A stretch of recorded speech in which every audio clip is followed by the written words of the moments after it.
नमस्कार साथियों। पिछले लेक्चर में आपने पढ़ा था जनन। आज अपन पढ़ेंगे फर्स्ट इसका अध्याय शुरू करेंगे अपन।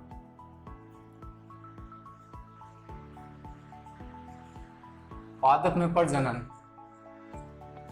यानी पादपों में किस प्रकार जनन होता है, पादपों की अंतर स्ट्रक्चर संरचना कैसी होती है, उनके बारे में अपन डिस्कस करेंगे।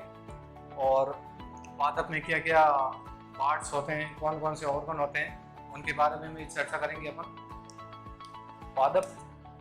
पादप में मुख्यतः क्या क्या चीज होती है, उनके बारे में सबसे पहले फर्स्ट इसमें अपन चर्चा करेंगे। पुष्प, आवट बीजाणी।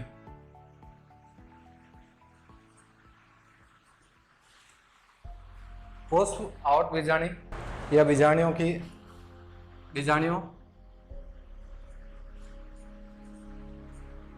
का अंग।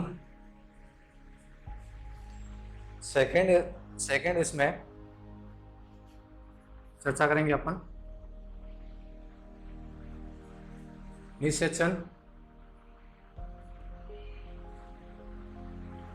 निषेचन के पूर्व संरचनाएं। फिर पढ़ेंगे अपन निषेचन के पश्च संरचनाएं, इनके बारे में अपन चर्चा करेंगे। और बीच में पढ़ेंगे कि इनके बीच में एक कुछ ही बातों के अंदर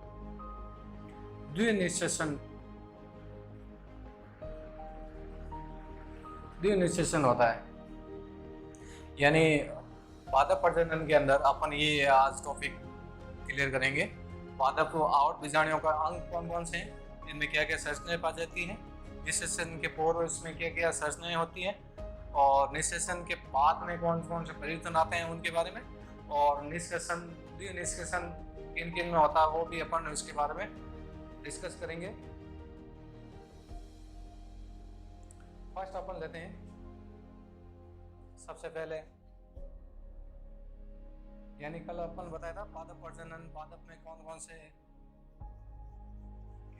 के अनुसार परिवर्तन होते हैं, और उनके बारे में भी अपन डिस्कस साथ साथ कल वाला भी पिछले लेक्चर का यूज अपन करते रहेंगे। यानी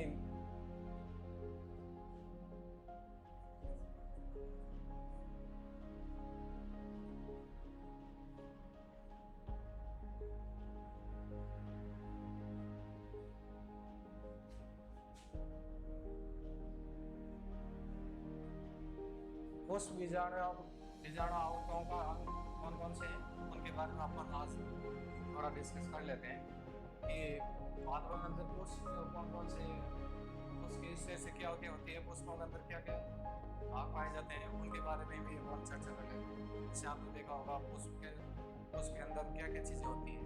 जैसे अपन नॉर्मल देखते हैं पुष्प के अंदर ज़्यादातर अपन स्मेल के रूप में काम लेते हैं, तो कहीं पर भी अपन सजावट के लिए भी काम लेते हैं। तो वो आपने ग्रोथ कैसे करती है और उनमें कैसे कैसे स्ट्रक्चर पाई जाती है, उनके बारे में भी अपन थोड़ा ज्ञान कर लेते हैं। पुष्प के अंदर किस प्रकार का प्रजनन होता है ना, क्या क्या पार्ट्स होते हैं। नर और मादा पुष्प दोनों के अलग अलग स्ट्रक्चर होती है।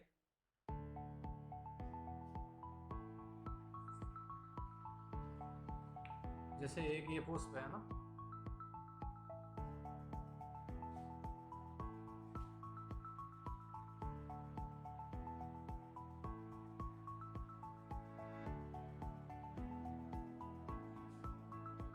फिर इसकी कटिंग सेक्शन किस प्रकार होता है, ये मान लीजिए कटिंग सेक्शन, उसका कटिंग सेक्शन कैसा होता है, ये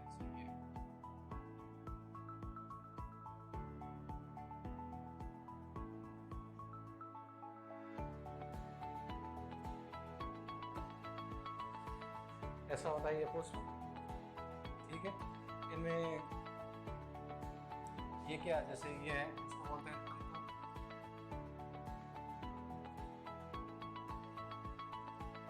डंठल, यानी डंठल। और ये जो बीच में है, ये जो स्ट्रक्चर होती है ना, ये इसमें दाने नुमा जो स्ट्रक्चर है, इनको कहते हैं परागकण।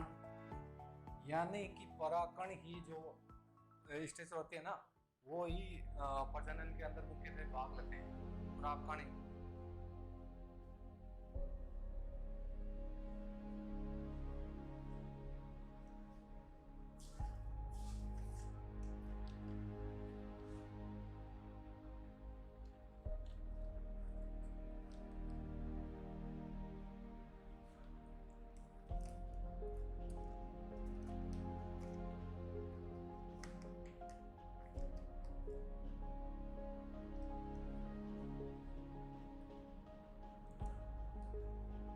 परागकण ये है ना। अब अपन देखते हैं कि एक संपूर्ण कोश में क्या क्या चीजें होती हैं ना।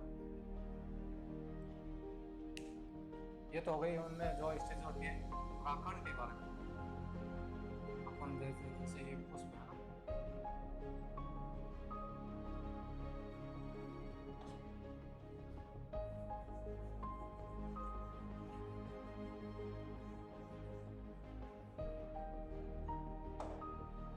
सबसे पहले अपन देखते हैं कि एक पादप विकसित होता है, पुष्प विकसित होता है, उसमें कौन कौन से पार्ट्स होते हैं, कहाँ से स्टार्ट होता है और उनमें क्या क्या है ना। पुष्प के अंदर है ना जितने भी पार्ट्स हैं उनमें हार्मोनल संरचनाएं होती है, इस से घटना होती है, जिनके कारण वो अपना सूक्ष्म छोटे छोटे बारीक हार्मोन्स और उनमें डिशेज होती है, जिनके द्वारा वो फ्लोरीकरण करते हैं। यानी फ्लोरीकरण यानी अपने जैसा विकसित करना, उनको फ्लोरीकरण कहते हैं। हार्मोनल स्टार्ट की वजह से ही होता है ये सब कुछ। और ये पुष्प में छोटी छोटी अपन बोलते हैं भ्रूण, जैसे अपन मेल के अंदर जैसे अपन मानव के शरीर के अंदर बोलते हैं छोटे छोटे भ्रूण, यानी भ्रूण की छोटे छोटे होते हैं ना, जो लैंगिक क्रिया करते हैं पुष्पों के अंदर, छोटे छोटे भ्रूण, जिनको बोलते हैं भ्रूण या भ्रूण या भौणिकी।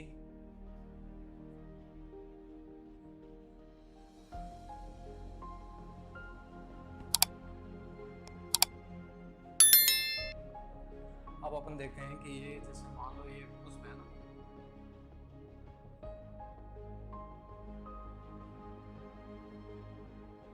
ये पुष्प है,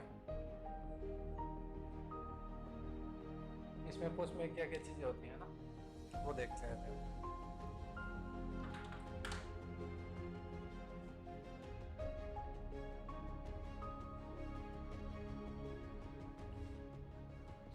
ये है बाह्यदल,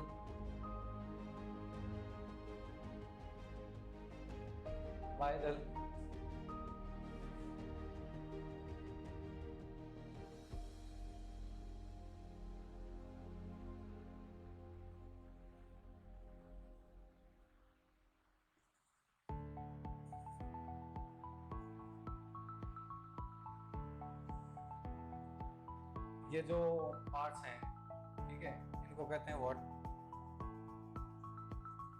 वर्तिकाग्र।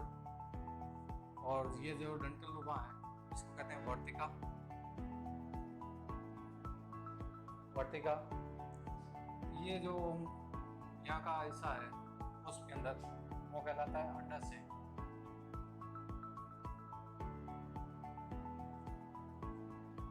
अंडाशय। ये भाग कहलाता है पंखुड़ी, यानी पंखुड़ी पुष्प है, जिसको अपन कहते हैं पंखुड़ी, कलियां हैं उनको कहते हैं पंखुड़ी। और ये पार्ट कहलाएगा परागकोश, यानी कि इसके अंदर है जो कि परागण होगा तो ये परागकोश कहलाता है। ये पार्ट, ये पुष्प में ये चीजें होती है, जैसे ये चीज़ें होती हैं, जैसे पंखुड़ी हैं, वर्तिका, वर्तिका, वायदल, यानी पुष्प जो बाहरी हिस्सा होता है वायदल कहते हैं। अंदर अंडा से होता है, अंडा से के जस्ट पास में परागकोश होता है। परागकोश अंडा से दोनों पुष्प पुष्प के अंदर दूसरे या खुद के या दूसरे पौधों के जो परागकण हैं वो परागकोश में मिलेंगे तो अपना वो जनन क्रिया करेंगे। यानी पुष्प सबसे पहले एक छोटी सी कली होती है पुष्प, है ना। पुष्प कैसे बनता है, सबसे पहले बारीक सूक्ष्म कली निकलती है। क्या निकलती है, मान लो पेड़ की छोटी सी शाखा है, पुष्प कैसे बनेगा, छोटी सूक्ष्म शाखा है, सूक्ष्म शाखा से सूक्ष्म शाखा है वो कलिका निकलेगी, कलिका से वो थोड़ा और बड़ा होगी, जैसे से पत्ती निकलती है ना, पत्ती किस प्रकार निकलती है उसी प्रकार उसकी छोटी सी डंठल होगी, सूक्ष्म निकलेगी। उसके पश्चात वो धीरे धीरे ग्रोथ करने के पश्चात उसमें पूरा पुष्प का निर्माण होगा। क्या होगा, पुष्प का निर्माण। पुष्प का निर्माण किससे, किन किन से होता है, फर्स्ट हार्मोन्स। इनमें पुष्पों के अंदर क्या होता है, हार्मोन्स होते हैं, और जो हार्मोन्स हैं उनके जो और जो संरचनात्मक घटनाएं होती है या अपन बोलते हैं रचनात्मक परिवर्तन होते हैं इनमें पुष्पों में, उसके फलस्वरूप एक पुष्प का निर्माण होता है। ठीक है, यहाँ तक तो अपन पढ़ा कि पुष्प में कौन कौन से पार्ट्स होते हैं। तो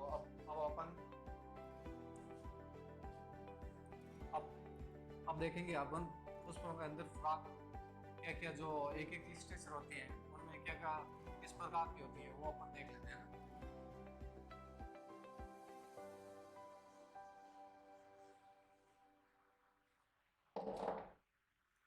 पहले जैसे मैंने अभी थोड़ी देर पहले डायग्राम बना था कि वर्तिका ये डंठल है, जैसे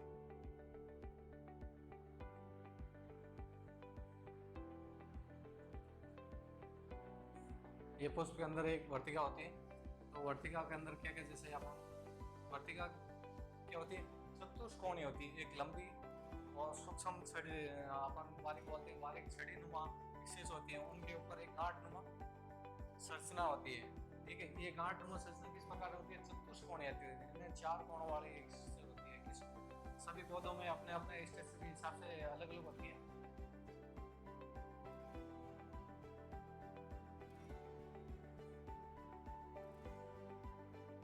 यानी चतुष्कोणीय एक चतुष्कोण के जैसा कोण के रूप में होती है, और इनमें जो पराग यानी ये वर्तिका है इसमें परागण होते हैं। क्या होते हैं, परागण। ये परागण ही आगे जाके प्रजनन या जनन के लिए निषेचन की क्रिया करेंगे। और इसमें क्या क्या होते हैं, जैसे एक स्ट्रक्चर है, जैसे परागण के अनुसार क्या क्या होती है। ये तो परागण है, क्या है, परागण,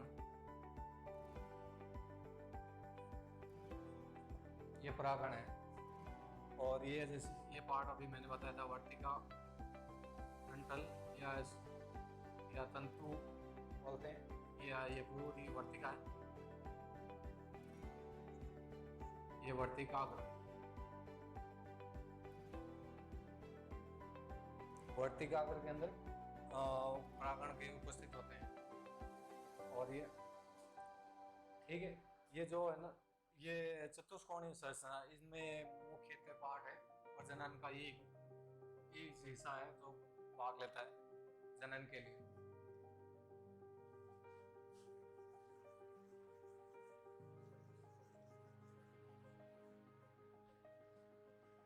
अब अपन देखेंगे कि इसमें आगे इसमें क्या क्या चीजें होती हैं, जैसे पुंकेसर क्या है, पुंकेसर एक लघु बीजाणुओं का, लघु बीजाणु होते हैं बारीक बारीक, जो कि हर पौधे के हिसाब से अलग अलग होते हैं। और ये पुंकेसर ही आगे जाके पुंकेसर, जैसे अपन स्टेशन देखी थी अपने प्राकरण, है ना, उनमें भी ये पुंकेसर जैसे पुष्प के अंदर पुंकेसर होते हैं। ये क्या होते हैं? ये प्रारंभिक एक सबसे पहले ये पादपों के है ना, पुंकेसर, पुंकेसर क्या है? पादपीय और बीजाणु का, पादपीय और बीजाणु का एक हिस्सा होता है, ठीक है, जो कि क्या होता है, द्विकोष्ठीय होते हैं। क्या होता है?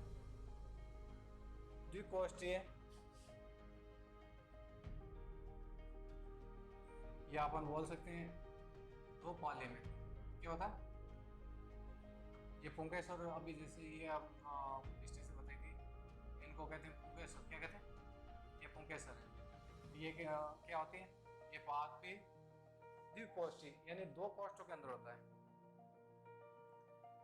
या अपन बीजाणु कहते हैं, बीजाणु या बीजाणु एक ही चीज है। ये पुंकेसर ये क्या होता है? द्विकोष्ठी, दो कोष्ठों के अंदर होती है, या वो बोल सके द्विपाली, या दो कोष्ठों के अंदर, या द्विकोष्ठी है। और जो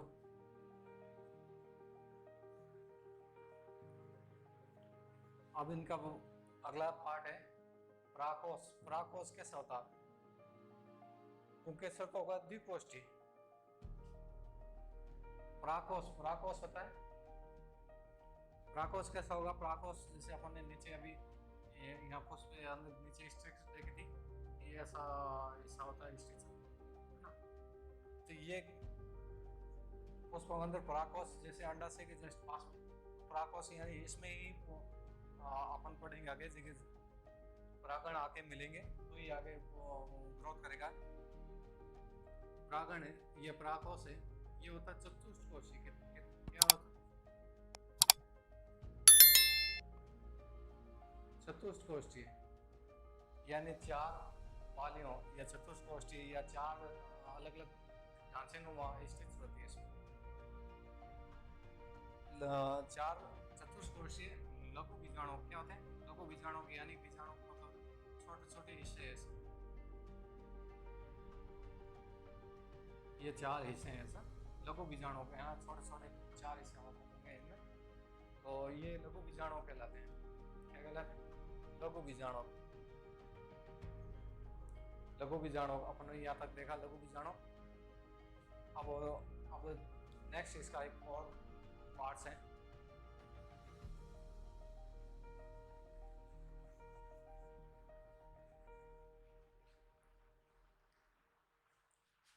जैसे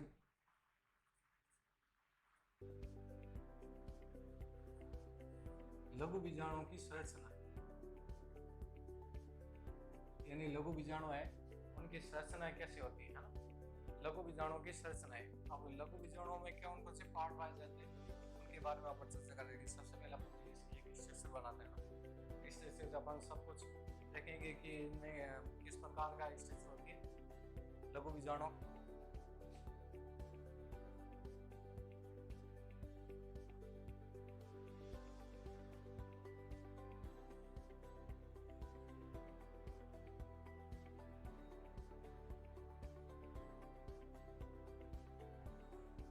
लघु बीजाणु क्या होता है कि इसमें चार कोष्ठ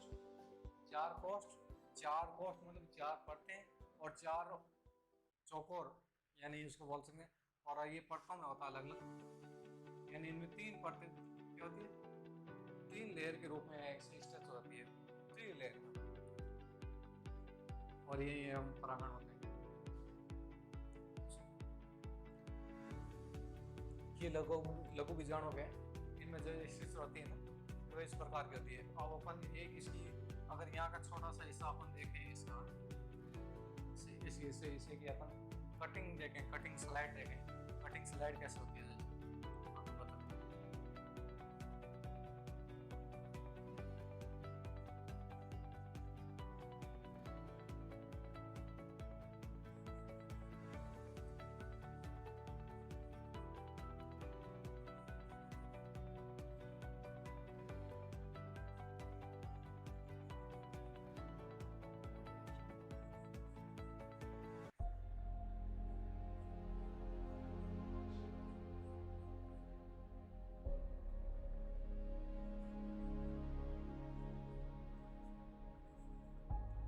सबसे ऊपर वाले अपन कहते हैं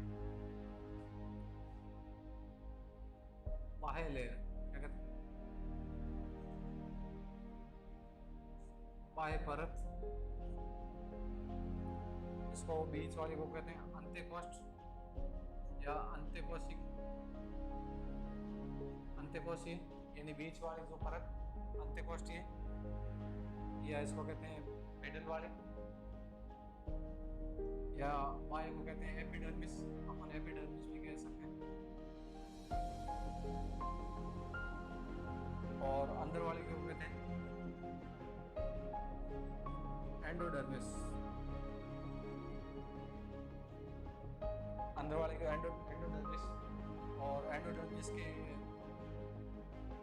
या फिर इनमें बीच में जो स्टेज होती है ना, वहाँ ये में सेल कोशिकाएं,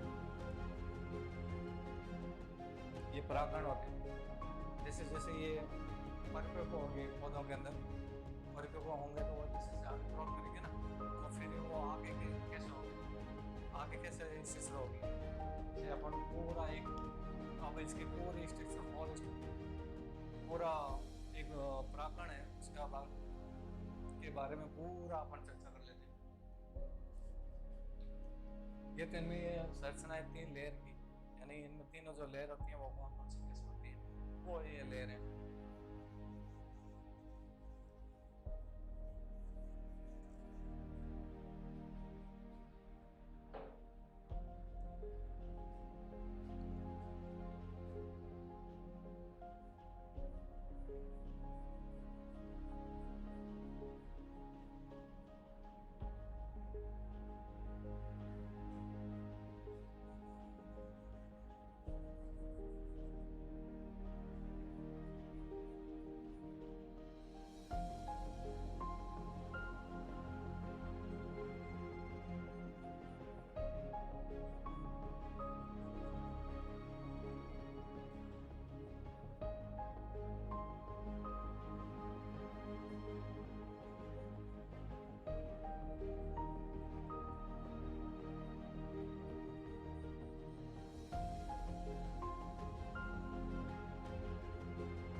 ये जो अपन है इसमें लेयरें बनाई थी तीनों, ये लेयरें भी आगे क्या करेगी, जैसे इनमें हवा स्थित होगी।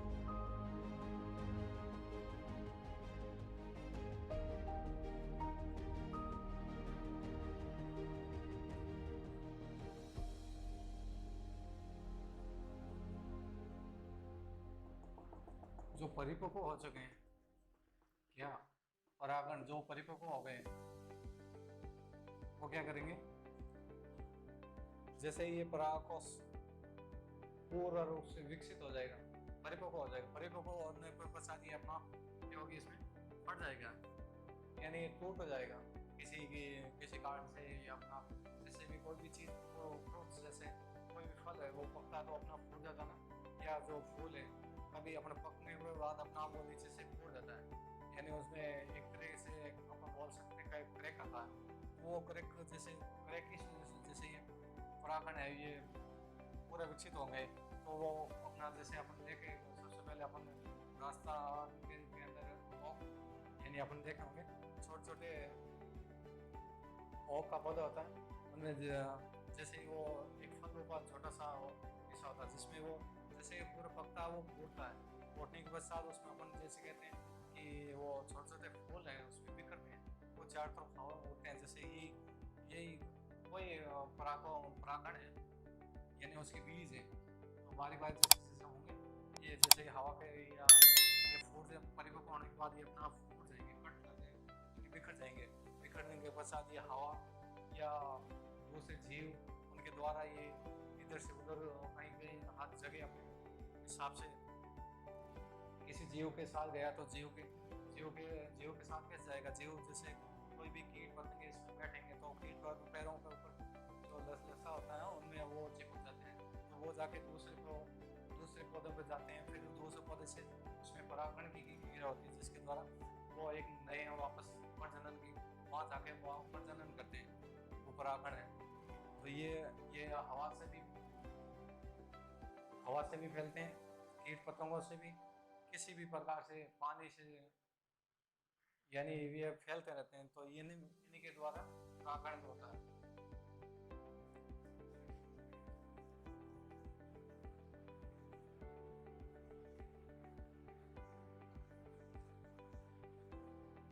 अब बात आ गई कि परागण, है ना।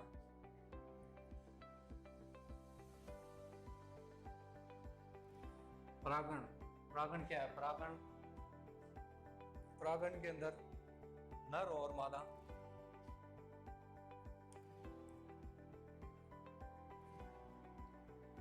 नर और मादा दो संयोगों का एक युग्म होता है। क्या होता है? युग्म। युग्म, ये युग्म के किस प्रकार का होता है? 8 सूत्री विभाजन। क्या होता है? 8 सूत्री विभाजन होता है।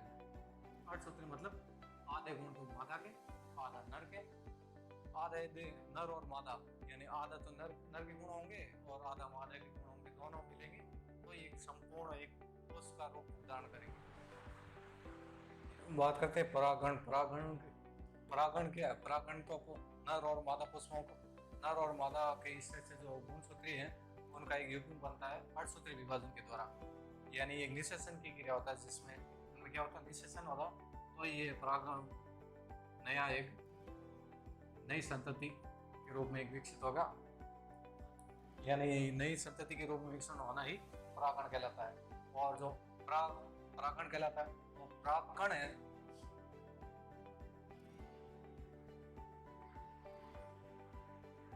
परागण है एक पौधे के एक पुष्प के अंदर हजारों लाखों की संख्या में, कितना होते हैं?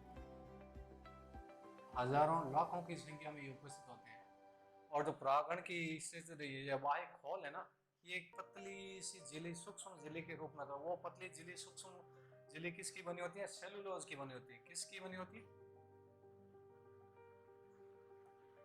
सेलुलोज की बनी होती है। जो जो पतली लेयर है परागण के चारों ओर जो पतली अभी मैंने इससे से बताई थी ना, वो जैसे ये इससे बताई थी ना, ये किसकी होती है? सेलुलोज से निर्मित होती है, सेलुलोज की बनी होती है। अब वापस अपन इसमें परागण के बारे में, परागण किस प्रकार का यानी नर और मादा का युग्म को बनता है 8 सूत्री विभाजन के द्वारा, तो ये परागण कहलाता है। अब अपन बात कर लेते हैं कि परागण है वो कैसे कैसे किस प्रकार का होता है।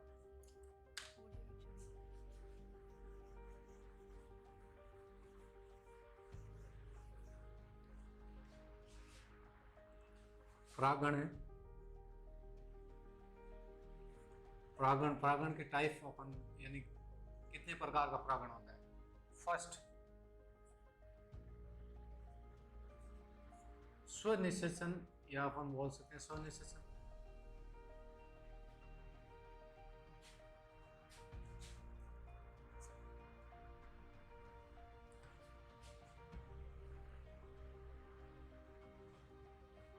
स्वनिषेचन या बोलते हैं, या अपन बोलते हैं स्वयुग्म, स्वयुग्म या ऑटोकैप्सी, स्वयुग्म या ऑटोकैप्सी। दूसरा होता है स्वजातीय, स्वजातीय यानी स्वजातीय।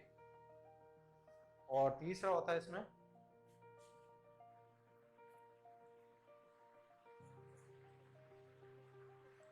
परलौकिक, यानी 3 प्रकार का परागण होता है, स्वयुग्मक, स्वजातीय और परलौकिक। अपन बात कर लेते हैं स्वयुग्मक, यानी एक पुष्प है, एक पुष्प के स्वयं के अंदर ही दोनों पार्ट्स होते हैं। कौन कौन से दोनों पार्ट्स? यानी परागण के अंदर क्या क्या होना जरूरी है? नर युग्म और मादा युग्म का आना जरूरी है, तभी ये निषेचन होगा, यानी पर नर और मादा दोनों को होगा तो ये परागण कहलाएगा ना।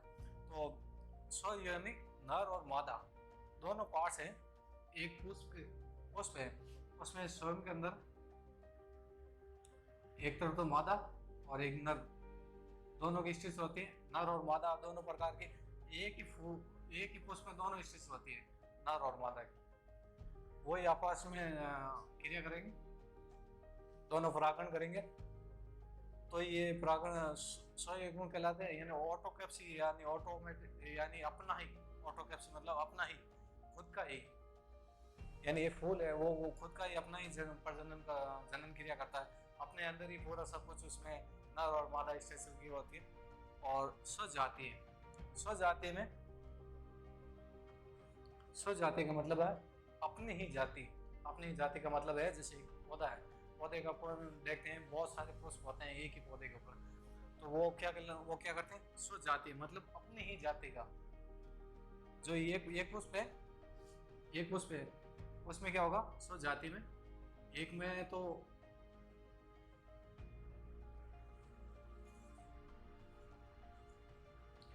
एक में मादा, एक में नर नर पुष्प होगा, और एक मादा यानी फीमेल स्ट्रक्चर होगी, वो दो पुष्प होंगे, तो वो दोनों दोनों पुष्पों में क्या होंगे, जैसे परागण है, परागण है, जैसे ये नर वाला है ना, नर पुष्प कहते हैं, जैसे मान लो उसकी नर पुष्प है ना, और ये मादा पुष्प है, तो वो परागण है, नर पुष्प से परागण किसी हवा, अभी मैंने बताया था कि हवा या पानी या किसी दूसरे जीव के द्वारा,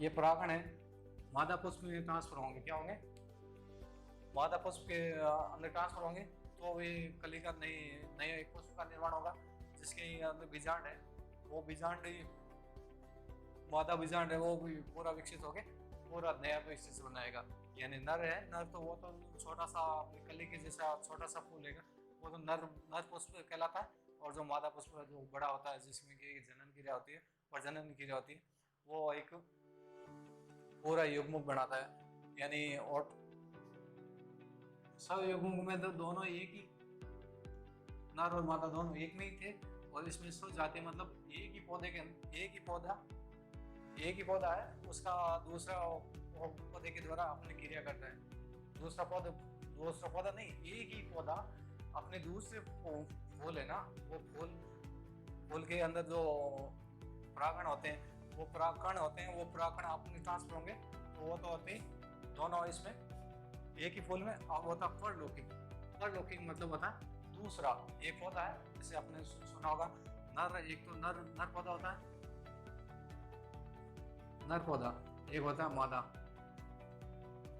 यानी नर पौधा और मादा पौधा, परलौकिक का मतलब नर और मादा पौधा दोनों अलग अलग होंगे, तो नर पौधा है उसमें तो फल कम लगते हैं, और वो खाने भी लायक नहीं होते हैं, और जो मादा पौधा होता है जिसमें फूल अंकुरित होंगे, फूल अंकुर होने बाद उनमें फल लगेंगे, जैसे मोस्टली अपन देखते हैं, इसका एक उदाहरण है पपीता, क्या, पपीता में देखें नर और मादा दोनों पौधे होंगे, तो ही वो अपना आगे प्रजनन करते हैं और फूल लगते हैं, फूल लगने के बाद फूल तो दोनों में लगेंगे नर और मादा, पर जो फूल किसमें आप देखा होगा कि पपीते के अंदर पपीते का पौधा खड़ा है पर भी पपीता नहीं लगता है, पर क्यों क्यों नहीं लगता है, क्योंकि उसमें नर पौधा का होना का जरूरी है, नर पौधा होगा तो ही वो आगे अपना क्रिया करेगा, और तो ही आगे वो विकसित होगा। Thank you.